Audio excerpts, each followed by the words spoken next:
That was Carl Carlton. She's a bad mama jamma. America uh, is saying a lot these days, and sometimes without words. The silence that you hear from all these people who claim to love life, the silence that you hear from people who are protectors of life, tells you everything you need to know.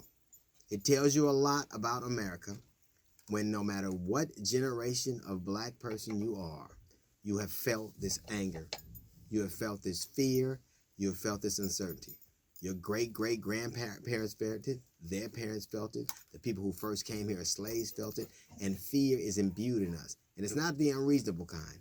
It's the kind that is based in knowing that almost any time some white person can take your life away from you, and people will explain to you how it is your fault. We are always the first suspect in our own murder. Now, I don't know what Mr. Flood was doing, and I don't know what happened. I don't know what precipitated the altercation. I know this, that for 7 minutes, a man stood with his knee on another man's neck, to the extent that he had to feel his life leaving his body. And he sat there, and he stayed there, even when the man's nose bled, even when he said he couldn't breathe, even when he said he gave up, even when he went unconscious. It takes 6 minutes to strangle someone to death.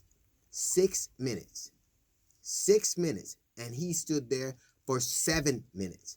And he looked around unconcerned and unbothered, because he knows, like a lot of people know, that someone somewhere, and a lot of someone somewhere, will make excuses for him.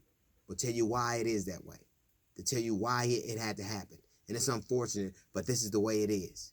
He murdered that man, and the look on his face was unbothered. He heard people telling him the man couldn't breathe. He heard the man crying. He felt that man's life leave his body. And nothing. These are the type of people that are in our police departments across the country. It is time to stop pretending like we don't know that there are murderers among us. The FBI has said it. Several law enforcement agencies have said it. Our police departments are rife with men like that. What kind of man puts his foot on the neck of another man for 7 minutes? What kind of human being does it? And how does a man like that get to wear a gun and badge? How does that happen? And how do men and women like that, why are they permeating our police departments? Why is this happening? Why? Because it is deliberate. They know what is going on, and they do not care, because if they did, something would change. I have felt the same fear that the men and women who came here hundreds of years ago felt, and the same frustration. You watch a man die on tape, and this would be something if it weren't to I can't tell you exactly what I'm more sad for, because every time something turns around, whether it's Breonna Taylor, Ahmaud Arbery, and now this, I can't tell you what it is, what I'm psychologically reacting to. It happens so much. And I don't care who you voted for, and I don't care what team you like, and I don't care what you ascribe to politically. Every black person knows this feeling. Everyone. And everyone who has ever been here knows this feeling. It is our family crest. It is what happens.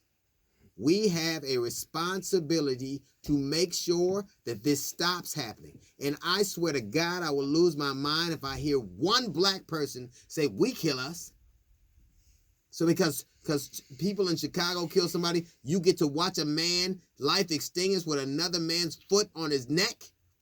That you think that's the cost of it? We live in a brutal society, and no one really cares about the extinguishing of a life. Just in that area right there, that's the area Philando Castile was killed in. Everybody saw what happened. That's the area that a little white girl, a little yoga instructor, she was killed in. And that man and those men looked around because they know that nothing is going to happen to them. He committed murder on camera in broad daylight with witnesses.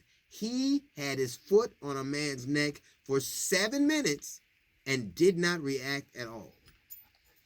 And I tell you what, there's one thing that all of us know. Every black and brown person in this country knows. It was familiar and it is fear. That playing out on American streets is more American than apple pie. Baseball, hot dogs,